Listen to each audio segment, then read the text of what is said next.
بازار الشيخ الاستا بازارش خۆشە عارەبانەکان نەمایە مێزیاندانەیە هەم خەرکەک دێستە سەرداین دەکات بازارە ئازادە دەور فەقیر و دەوڵەمەند هەمووی دێم ڕوتێ دەکات هەموو نوعان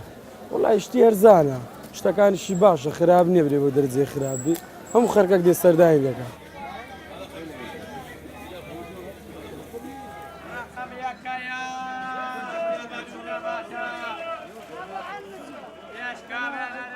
زمان خەرکەکە زۆری دێتە ناو جادەکە شەقامەکە لەبەرەوەی حکومەوەی سارات چووناکە منزەرەش جوانە ئێستا شیواش زۆر جوان کرایە خەرکەشی زۆر ڕوو لە بازار دەکات چیەکانی خۆی پێویستەکانی خۆی دەکرد لە ماڵەوە هاچۆکی قەڵەبارگەش زۆرە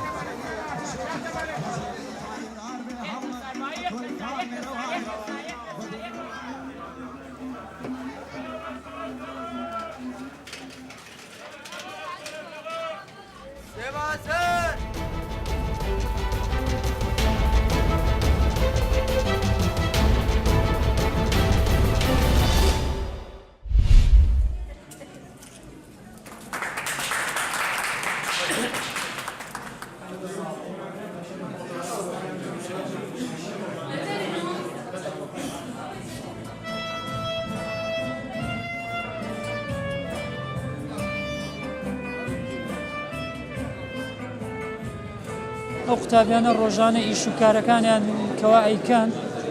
دواترە و ئیشانە هەڵبژێرێ کۆمەڵێک ئیشی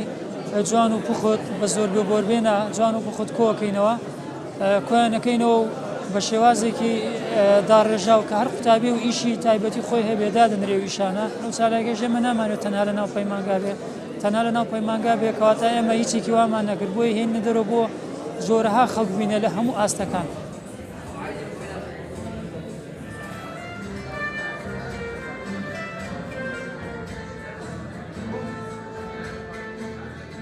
بە دوو ئیش بەشداریم لەو پێشانگایە کردووە و تەڵەبەکانی کێ هەیە دووسێ ئیش زیاتر بەشداریان کردیە ئەو کارانە کاری ڕۆژانەیە و کاری جاری وەیە کارن هەیە ئیشی گەورە بە دوو مانگ تەواون کردیە بە زۆربەیان ڕۆژانەنە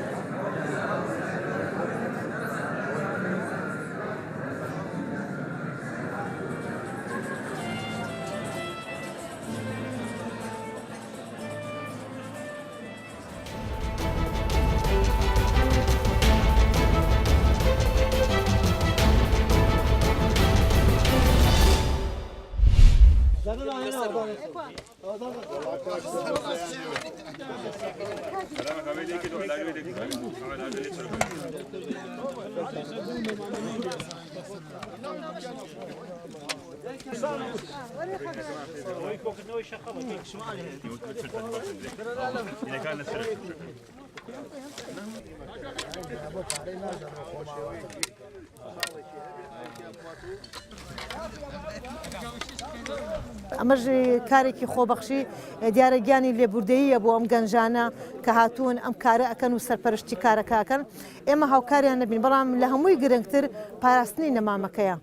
سەوزکردنی نەمامەکەیە ڕاستە ئێستا وەرزی بەهارە هەتاکو مانگی نهایەتی مانگی چوار ئێمە پێویستیمان بە ئاودانی نییە بەڵام لە مانگی 6 و 7 و 8 بەشێکی مانگی نۆژمە پێویستیمان بە ئاودان هەیە لەو کاتەیە کە نەمامەکان پێویستیان بە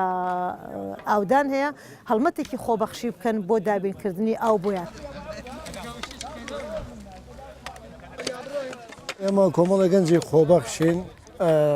لە شاری هەڵەبجە